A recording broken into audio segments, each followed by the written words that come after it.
Welcome to the Make Movement Matter podcast with me, Wendy Welton. This podcast has two different types of guests, people with inspiring movement stories, as well as those who are interested in the detail of what makes people move and what it does for them. Today's guest, Caroline Williams, is a science writer, editor and speaker who loves to do just that. In her highly successful book, Move, the New Science of Body Over Mind, she delves deep into the science between the connection of movement and the mind. I really enjoyed this broad-ranging conversation, highlighting a few of my standout areas of the book. I started our conversation by asking Caroline what first ignited her passion for the connection between movement and the mind, or in her words, what turned her into a movement brain bore.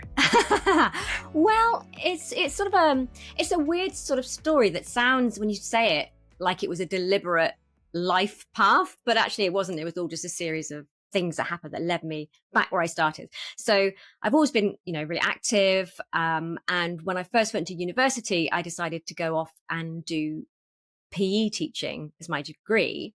Right. Not having, I was very active, but I wasn't one of the sporty kids at school. So I did that for a year. And then sort of got distracted by the science side of things and changed course to just do straight biology. And sort of as I went through that, I got more and more interested in humans, why we are the way we are, why we act the way we are, why we feel this way. Because humans are pretty incredible creatures. We have these amazing brains and all these amazing features that, to our best of our knowledge, not many other creatures have. But we also have these huge numbers of glitches in the system, like, depression and lack of focus and anxiety and, all these kind of things. And so I got really fascinated about what science can tell us about how to sort of get the best out of our brains, but also minimize the downsides. And so for most of my career, that was looking at brain. So that's what I was a neuroscience specialist. And all I cared about was, what happened in the brain. And my first book was about how do I change my brain to change my life?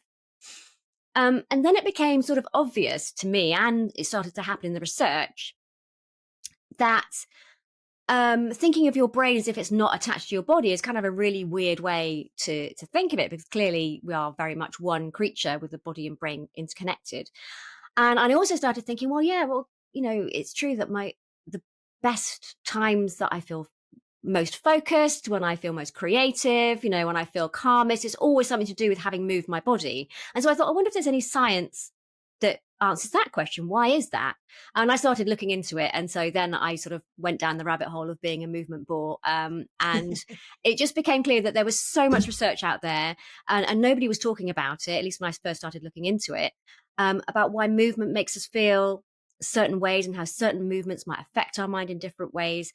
And I wanted to look deeper than just, exercise equals endorphins equals happiness. Well, there must be more to it than that. And there was. So yes, that's what led me here to be a total movement bore. I think I'm with you on that one.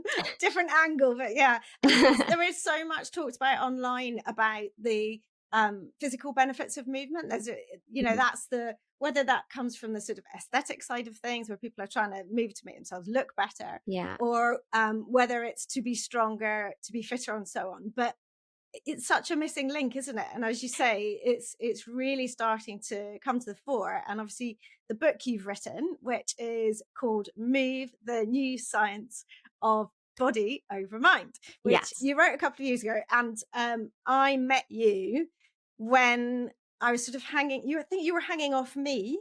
Yeah. I've got a photo of you hanging off me and me hanging off a bar sideways. Yes. During my very first MoveNat certification, where I first thought, I'm loving this natural movement thing. Might I want to coach at some point? I won't tell anyone that. I'll just do the certification as a challenge for me. Yeah. And you were researching your book. So it was really interesting to hear. And I remember we sat and had lunches and you told us some anecdotes about things.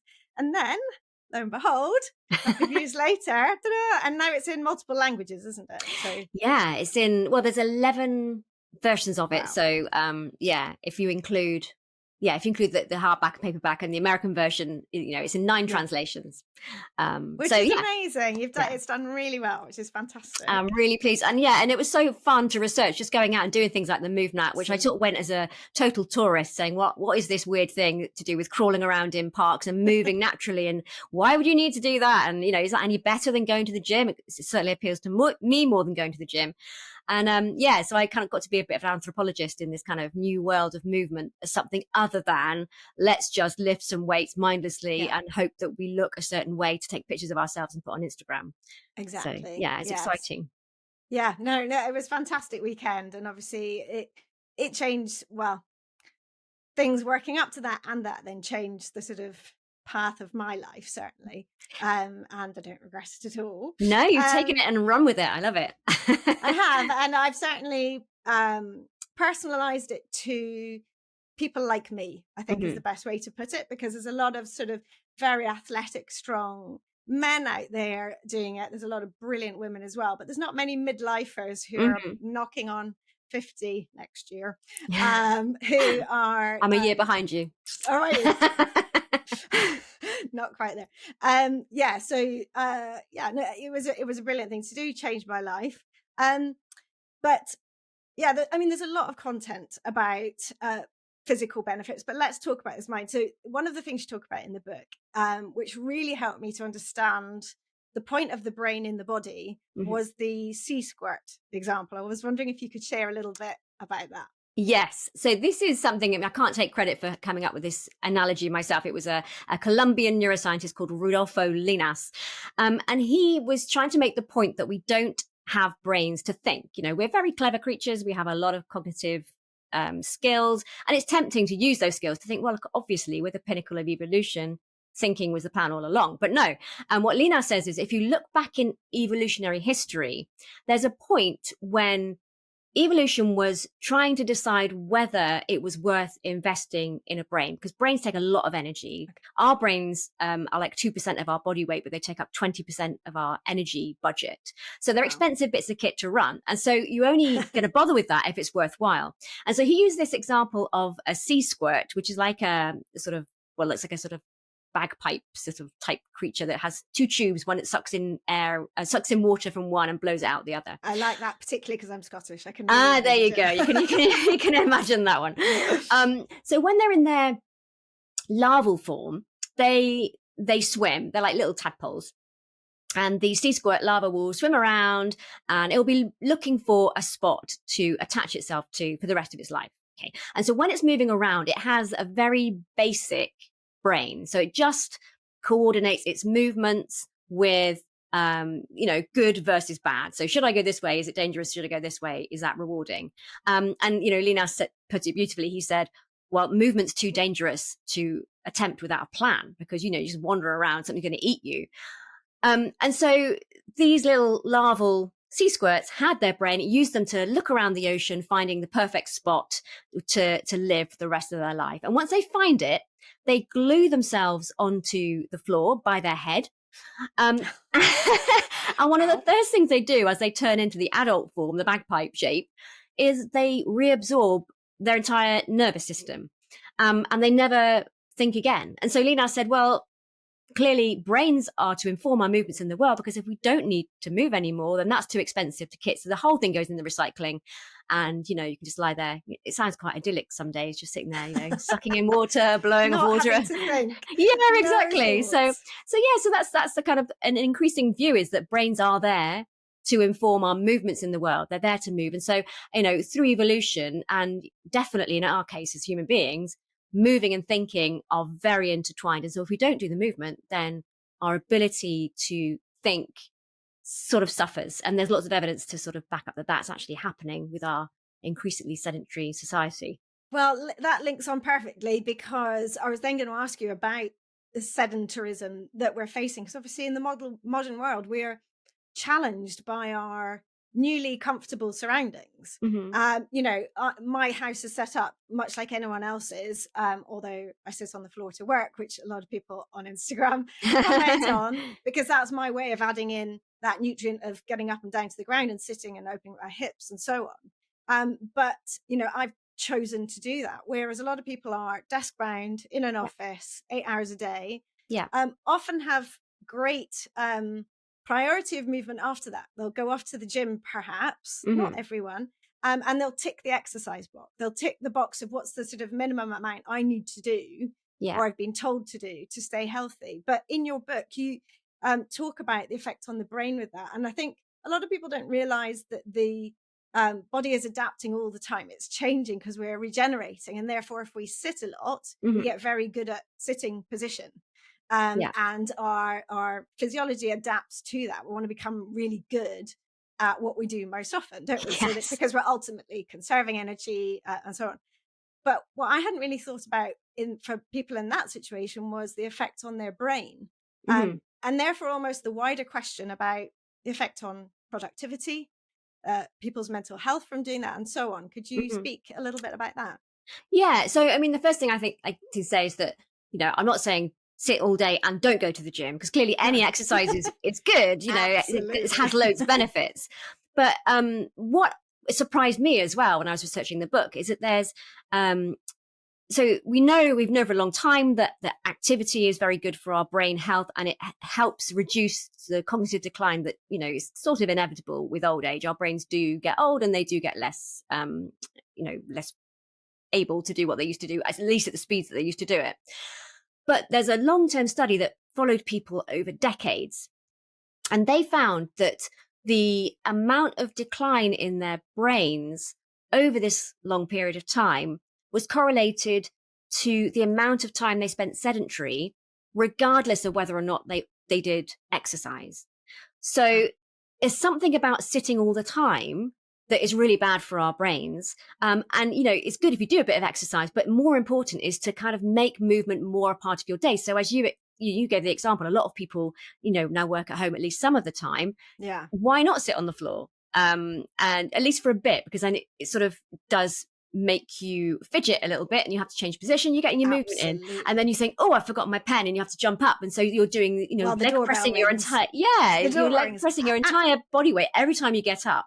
And we know that there are people around the world who live much longer on average, so the people in Okinawa, for example, and one of the things they have in their houses is they tend to have very low tables to eat, and they spend a lot of time. Even the old folk will be hopping up and down from the table all the time. And we know that they live longer. They have, less brain problems. There's a lot of stuff that goes into that. But the lifestyle where movement is much more a part of their day, they go out foraging for ingredients, it all adds up to a more active life. And if we can try and aim for that rather than a run before work and a run after work, then that might be better long term. And is there any evidence about cognitive decline or mental diseases by moving? Is there anything there that sort of helps us to think, okay, well, we're going to hopefully prevent in some way, or try to prevent? Or yeah, well, I think there's so much research into dementia and Alzheimer's in particular. And I think we don't have a silver bullet clearly say that, do this and this won't happen. But one of the things that's well known to protect from dementia is activity. And so there was some quite scary statistics I came across while researching the book that said that 13% of Alzheimer's cases can be traced to a sedentary lifestyle. Which isn't to say that, everyone who gets Alzheimer's have done life wrong and that it's all their own fault. It's just to say that, if you're trying to live your life preventatively, then staying as active as possible. And that might not look the same for every person. Not everyone's as physically able as other people, but doing something that whatever you can do as often as you can is sort of putting something in the bank. And there is some physiology to back up some of this. So there's one of the other surprises for me was there's a hormone called osteocalcin, which is released from our bones when we put weight on them and move. And this has nothing to do with building bone. So we all know that, you have to put weight on your bones to protect bone density, especially women, especially in midlife, all that. But this has nothing to do with that. This actually goes into the blood and travels to the brain, where it sort of attaches to receptors in the part of the brain, the hippocampus, that's to do with memory. And it's the first area of the brain to go in dementia. So there's a lot of research now looking at how can we boost osteocalcin? So I spoke to two researchers working in this field, and one of them was a bit like, well, I don't buy that anyone would do enough exercise to keep that level high enough, because you naturally lose it as you age, like everything else. But another one said, yeah, absolutely, walk as much as you can. And that was Eric Kandel, he's a Nobel Prize winner. He's in his 90s. Wow. He walks every day, so I'm going to believe him. So I'll go with him. there are good sort of physiological reasons why we might want to keep as active as possible. But and potentially that might end up going to a medicine one day for people at risk of Alzheimer's. But wow, yes, lots of reasons to be active while we wait. Yeah, no, that's really, really fascinating. One other area that I'm quite fascinated by is from working with clients particularly is people's ability or difficulty with feeling the benefit of movement, feeling it cognitively, feeling it emotionally, and even feeling it in their body, that there's something better from moving. And I really struggle with people like that. And my dad is actually one who is now doing exercise 3 times a week. I'm very proud of him, but he's forcing himself to do it. But I come across a lot of people who just don't have that that initial feeling of, I've gone out for a walk and I feel better. Yeah. Did you come across much of that when you're researching the book? And if you did, do you have any advice for how people can kind of turn that switch up at all? Well, one of the things that that I did realize was that people that are quite active totally got it straight away. Well, of course it's good for my brain. Of course it's good for my mental health. Of course it makes me feel better. Yeah, of course it changes my mood. Whereas I think you have to have been exposed to that at a young age, maybe, to get it. My son's 14 now. He has friends that, a couple of years ago, you take them out for a walk or a bike ride, and by the end of the road, they'd be saying, my legs hurt. And what they meant was, my legs are warming up and I can feel them getting activated, and I know I'll feel better afterwards. But if you've never sort of been pushed through that and realized that actually that's just the start of something that's going to make you feel better, it's kind of easy. And the way schools are set up these days is that, it's very perfectly possible to go through and come out the other end and conclude that this moving malarkey, this PE, this games is not for me. I don't do sport. That's not my bag. I wasn't sporty at school. Like you say, the team sports thing, I was not a team sports player at all. I love to be part of a team in life, but team sports, no. And having found out that I am hypermobile, you do have spatial awareness issues, and often you just can't play in the same way. Your coordination just isn't quite the same. And you think, it's just you. You don't know at that age that you are hypermobile, and that could be causing problems.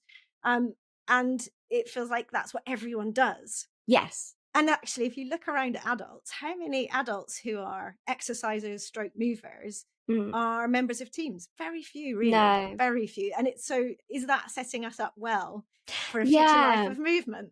So I'm sort of working on a project at the moment to try and get more movement into schools. We just finished a pilot at a school. I'm waiting for this week for the feedback from the teachers.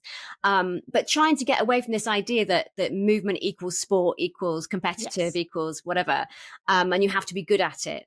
So I would like children to be able to go through school and find, try lots of different ways of moving and find which one works for them. My son is not a footballer. He's not a rugby player. He loves volleyball because it's fast and his brain is fast and he's easily distracted. And it works for him, but he wouldn't have found that out if he hadn't tried it. So it's a matter of, trying to expose people to as much as possible.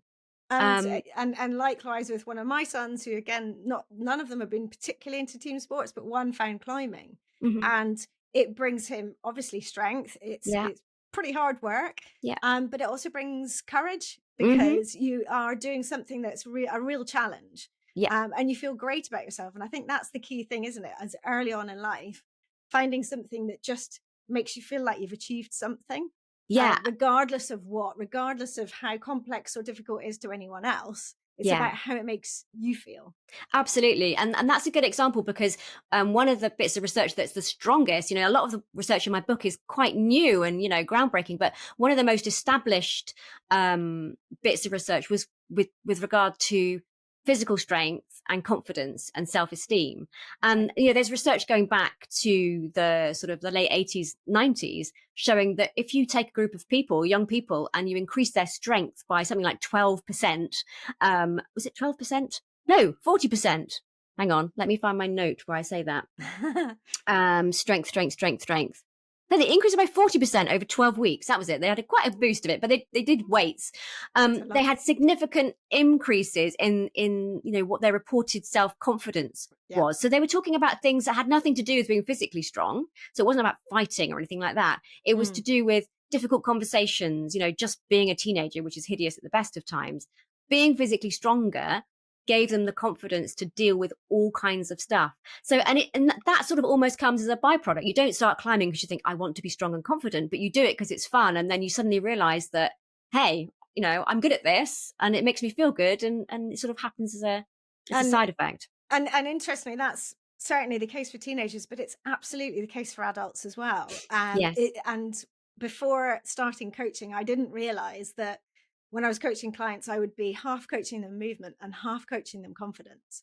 Because when you lose movement and when you feel, creaky and not so good about yourself, your confidence goes down. And when I was in chronic pain for many years, which is what led me into this whole world, my confidence went through the floor, having been quite a mover before. And that was the hardest thing. And it was, as I started to regain my movement, I started to feel more confident. So it's kind of an upward cycle or it's a downward cycle. But it can really prevent people from moving. The fear of injury, the fear of pain, not knowing whether that pain is something where they're being re-injured or not. And when you talk about it in those terms, it's so obvious that the brain and body are inextricably linked.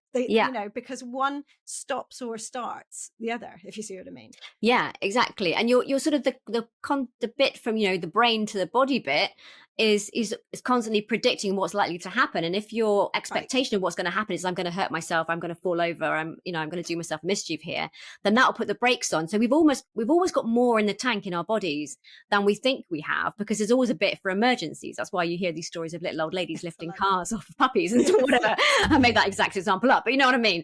That we have this reservoir of strength we don't know we have, but there's always a safety release.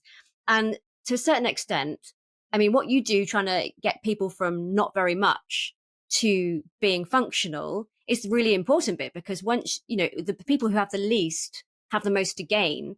And then it becomes this upward spiral, as you say. So, you're doing good work. Oh, thank you. And I love it. And, messages like get down on the floor more, like I do, is to strengthen yourself. That's the physical side. The confidence side is to say, if I'm used to going down to the floor, then I'm used to, if it comes to falling, I'm not going to react in quite the same way, because this is a normal journey I take. Yeah. And clients reported, but if they have fallen, that they kind of felt like they fell well. Okay. Proud of themselves, under control. Well. Yeah, and it's sort of slow mode, and they sort of rolled more nicely because they were more used to rolling around on the ground and getting down there. So again, that's kind of an unexpected bonus, but I can really understand it, because again, when I was in pain, I felt sort of scared of that distance because of the fact that if I fell, I would potentially have a big flare up. And then be in pain, much more severe pain for a few days. So anyway, moving back to your book, one thing I really wanted to talk about was the breathing whilst walking that you talk about, because it really made me chuckle when I read it, because you cited 3 different songs. I think there was Adele. I can't remember what it was. Yeah, Rolling in the Deep, I think. Not Cool in the Gang, no. I found out actually recently when I was doing a workshop for a bunch of teachers as part of this schools project, that the perfect one is Walk This Way. So why I didn't put that in the book? I should have done that. I can completely see it. Absolutely. So let's explain what we're talking about. Yes. Because that makes no sense to anyone who's not read it. So what's this about? Because walking is something that I've absolutely fallen in love with, having not been able to run since I got injured. I can run for a bus and I can run quite happily. I won't get into massive pain anymore, but I know that impact through my body is not a great thing. So I've chosen to alter to walking. So I walk a lot. And I know that it's just so accessible for people. So I blah on about it a lot, but I love that passage about the breathing. So can you share that? Yeah. So the bit about, what the walking chapter kind of, I could have written loads more about that. I loved it. It's my favorite thing to do as well. but there are various ways of walking. One is a kind of slow meander, which sends your brain sideways and, makes it more creative connections. But then there's the brisk walk, which has totally different effects. And so there's this really fun research by a great guy who's great fun to interview, who has done, called Dick Green. And he has done research on what happens when we put our feet on the floor, put weight on them when we're walking. And it doesn't sound that surprising, but it was surprising to the scientists that when you put weight on your feet and move, we almost have these sort of like pressure sensors in the bottom of our feet in the shape of blood vessels, which set up turbulence in the blood, which kind of sends a boost of blood to the brain, which wasn't thought to happen because there's tight controls on how much blood gets to the brain. But, I was like, okay, well, that makes sense. More blood to the brain, more exercise. Yeah, that makes sense. But there's a really cool bit of his research where he found that when people walk at 120 steps per minute, something magical happens. Your heart rate starts to synchronize with your feet. So your heart goes at 120 beats per minute. And I've tried this on my Apple Watch. So the same as the speed of the music. Yes, exactly. And so 120 beats per minute, probably not by accident, is a dominant beat in a lot of pop songs. And a music teacher I met the other week said, oh yeah, that's marching pace, 120 steps per minute.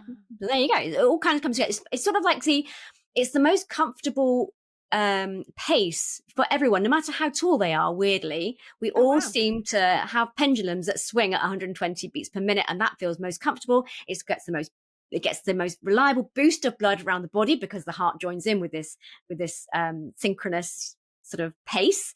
And so there's this evidence. If you're walking along to 120 beats per minute, don't worry about the heart; that will take care of itself. And just walk along to your favorite pop song. Walk This Way is a great choice, I have to say. And with the breathing as well, walking fast and breathing slow seems to breathing is sort of I think it's in for 4, out for 4. So sort of you get yourself into this rhythm that sort of also will stimulate the vagus nerve. It kind of revs you up in a calming way, if you see what I mean. And that's a really good state of mind to be in for focus. So your legs might be a bit tired at the end, but your brain will be nice and like, okay, I'm here, I'm awake, and I can settle down and do some work.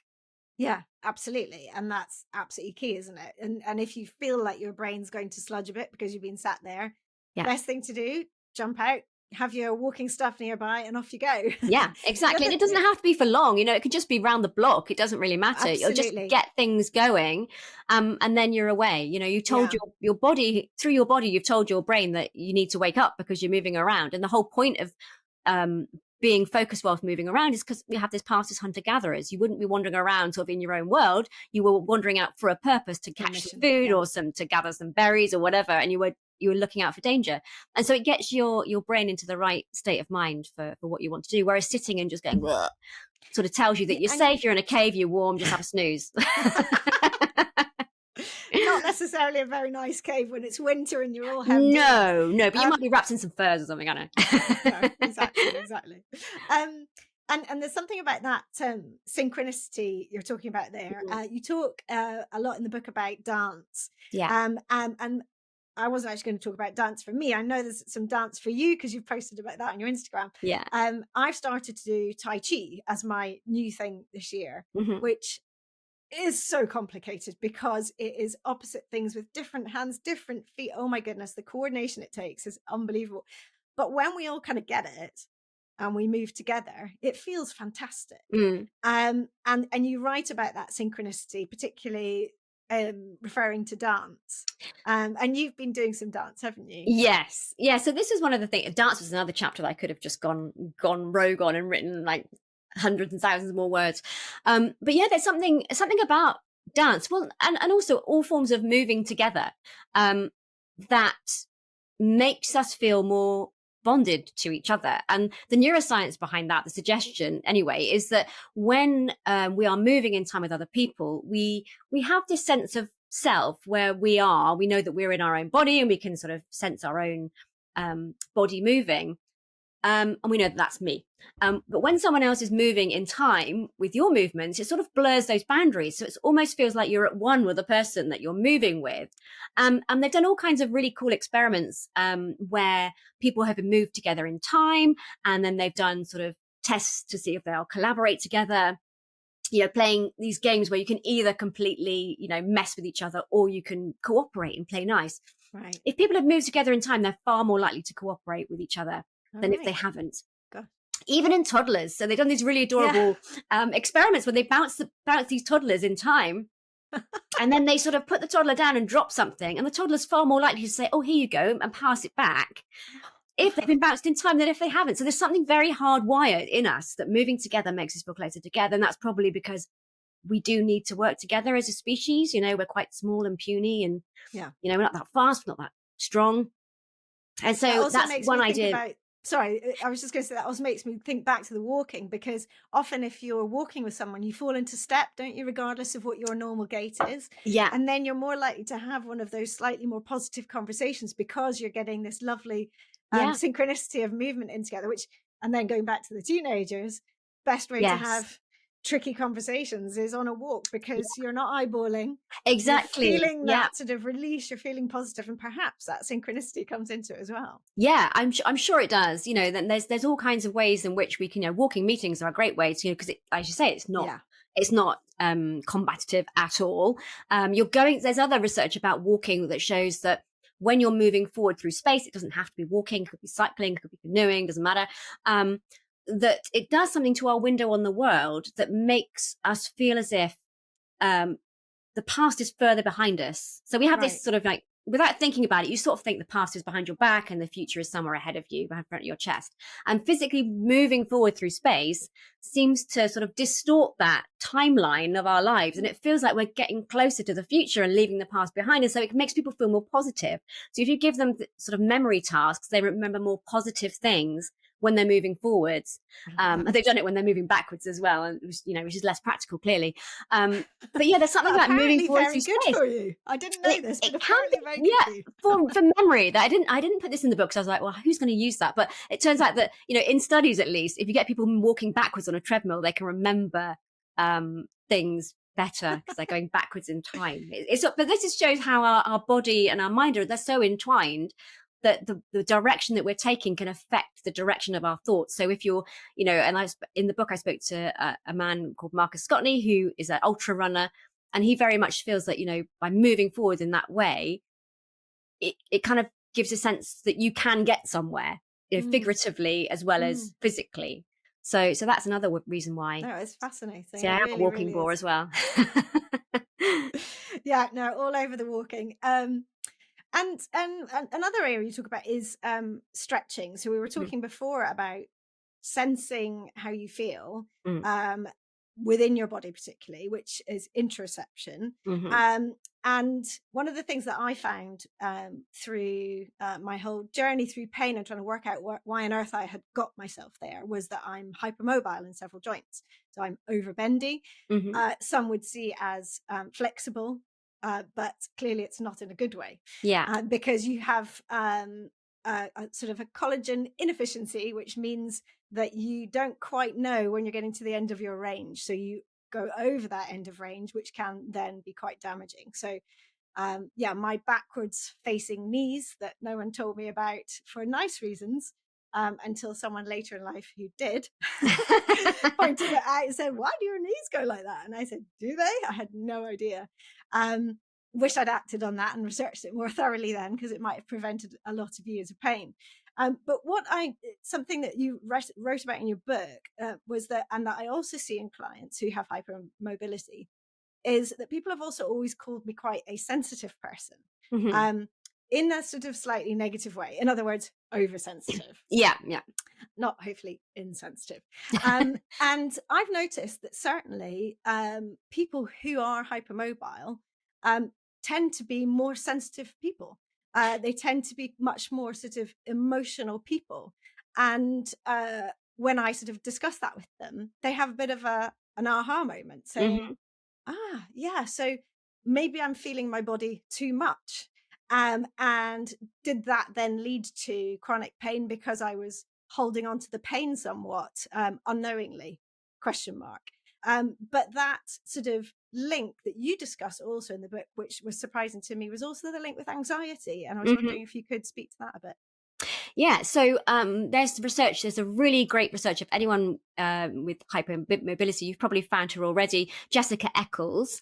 She's on Instagram, and she's a researcher that looks at hypermobility and anxiety, and also it's linked to neurodiversity as well, so ADHD and autism, which are in and of themselves linked to anxiety. So yeah, apparently this link was noticed sort of 100 years ago, but it wasn't really acted upon, and there wasn't really any reason why people could understand this. There wasn't really a mechanism. But now there's a lot of research into interoception, which is my area of research at the moment. And one of the ideas is that if you've got, you get your sense of self, where you begin and where you end from your body. And if your joints, as you say, are going further than you are able to notice them going, maybe that does something to your sense of self and you're not quite sure where you begin and end, which may cause anxiety. Another possibility that I've been told by the researchers is that when you stand up, so if you have stretchy collagen in your joints, you also have stretchy collagen everywhere else. And collagen is everywhere in the body, including in the blood vessels. And so we have a reflex that when we stand up, to stop blood rushing to our feet and making us faint, our blood vessels contract. Whereas if you have stretchy collagen, that isn't quite such an efficient reflex. I know this so well. Yeah, you're looking knowing.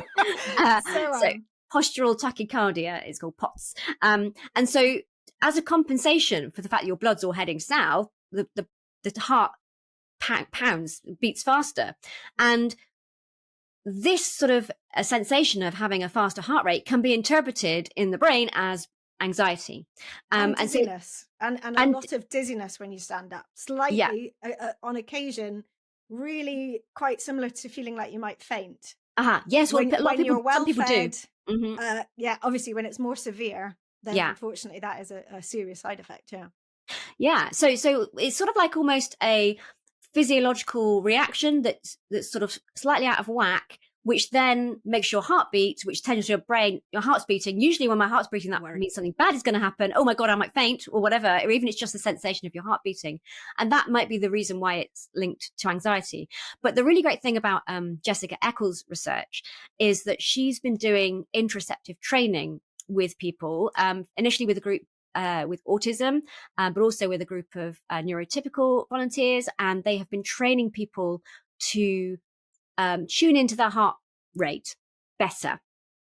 And because interoception is a skill that you can learn, which is why it's so interesting for mental health. And when people have learnt to tune into their heartbeat a lot better, this sort of helps with the anxiety, because people are able to think, to rationalize, okay, it's not that person over there hates me. It's just that my heart's beating faster because I just stood up, or for whatever reason. You can rationalize why your heart's feeling the way it is, and that can sometimes help. So that's really interesting research that she's working with the Ehlers-Danlos Society. Ehlers-Danlos. I can never say that. The more severe. EDS. Yes. And there's lots of versions of hypermobility. Yes. But we're just really, because of this sort of body brain mind connections that are being put together, we're just starting to go, okay, that's why something that seems to be in the head is happening in the body, and putting those things together. So and actually the your knowledge of where your body in space, just in case there's anyone listening that this might resonate with, because I did it last night, is that you might see yourself as clumsy. Because often you think that you're grabbing onto something, or you're this far from a doorway, etc., and you're not. So you're more likely to bang into things, you're more likely to drop things, because you just don't have that same awareness. There's a sort of a grey space at the end of your range where you just don't quite have the control. And the key thing, it's important for me to say, if you are hypermobile and you're not in severe pain, is strength training, but to the end of your safe range, and learning where that range is. And certainly for me, strengthening in my overlax range to sort of slightly reduce it and be strong within that range was definitely a huge part of what got me out of pain. And the functional but more practical patterns that I learned in natural movement. It certainly isn't a benefit to be over flexible in that situation. People sort of admire you for doing it, but actually your muscles end up doing the work of your ligaments. The ligaments are the brakes, effectively, to simplify it. And so actually your muscles get really tight. You would have thought that they're relaxed, but they get really tight because they're working so hard. They're trying to stop you. Oh. Yeah. I mean, that's really interesting. And I'm going to look into her work a bit more now, because that is fascinating. Dr. Bendy Brain, she is on Instagram. Dr. Bendy Brain, yeah. Oh, she actually just yesterday she actually went to Parliament to try and lobby Parliament for greater awareness of EDS and ADHD and anxiety. So she's doing not only great research, but she's really trying to bang the drum to make sure people know about this. Oh, I need to get her on the podcast then. You absolutely do. Yeah, definitely. Oh, that's absolutely brilliant. And I also, it never fails to amuse me that my name is Wendy. Which rhymes with Bendy. So, Wendy. You said it, not me. Yeah, I did that for you. So to wrap up, it's been brilliant talking to you. Your book is really brilliant. I got it straight away, and I even passed a copy on to our MoveNat trainer Jerome, didn't I, for you? Through the post when I did my second certification. Oh yes, that's right. Yeah. It's such a good read. It's so informative. It's so well researched, and I love the fact that you can really express things simply, because often science is so difficult for common man, like stroke woman, like myself, person to understand. And so you put things simply, and you make it very amusing. Which good. Is great. So it's well, thank you. That's what I'm trying to do. That's why I spend so much time banging my head off the desk at home. So it's nice to know that it's worth it. And that's a hard skill, to sort of simplify something very complicated. It is very, very difficult. So yes, I commend you. So this podcast is called Make Movement Matter. A lovely alliteration in there. And one of the favorite things in the book was the fact that you ended on a movement manifesto, another couple of M's in there. Yes. My favorite one of those was number 3, which was choose movement. And you say making time for movement is not a luxury, it's a necessity, which I feel is absolutely so true. And particularly as we age, for brain and body, as we have discussed. I'm always really keen to offer practical tips to people listening. That's what I really try to do with my messages, give people ways to move better. So have you got any practical guidance or advice or tips that would help people feel better by moving more? Well, I've already done the walking and moving forward, which is what was usually my go-to. But but my other go-to movement, being a person who works at home a lot, and writing involves a lot of sitting, I am a big devotee of the kitchen dance. So I will just crank up some music. Bit of Kylie does the job usually. Peter Gabriel, I've been listening to Graceland again, dancing around the kitchen. I mean, it's quite amusing. I have a teenage son who kind of opens the door and go, "Why are you like this?" And then close the door and walk away, because it makes me happy. That takes it takes the pressure out, because you don't have to be dancing well. You don't have to be artistic. You just need to move like you did when you were a kid, because it feels good. So, whether that's dancing, whether that's running, doesn't really matter. Just do whatever makes you feel good, and forget the whole what it looks like on the outside, because that doesn't actually matter. No, I love that. So true, so true. And I'm sure people will probably be cranking up the tunes tonight when they listen to this. Yeah, it's the way forward. It's the way forward. Thank you so much for being here. It was a real pleasure. Thank you very much. It's lovely to see you again after however many years. So long time. 4 years, is it really? Wow. We haven't aged a bit though, so that's good. Not at all. I always love hearing my guests' movement stories or learning from them about topics they're passionate about. I hope you've enjoyed listening, and if you have, you can help by doing 3 things. First, press the follow button to tell podcast platforms you want to listen again. Second, please give the show a 5-star rating and leave a review about why you liked it. And third, I'd love you to share it with friends and family or on your socials, for which I'm truly thankful. Finally, if this podcast is making you want to start reclaiming your own movement, join me in the Reclaim Movement membership for classes, both live and by replay, and countless videos of mini movement breaks to add into your daily life, covering practical and fun, important natural movements. Visit reclaimmovement.co.uk/membership to get started with your 7-day free trial. See you for the next episode, and thank you so much for listening.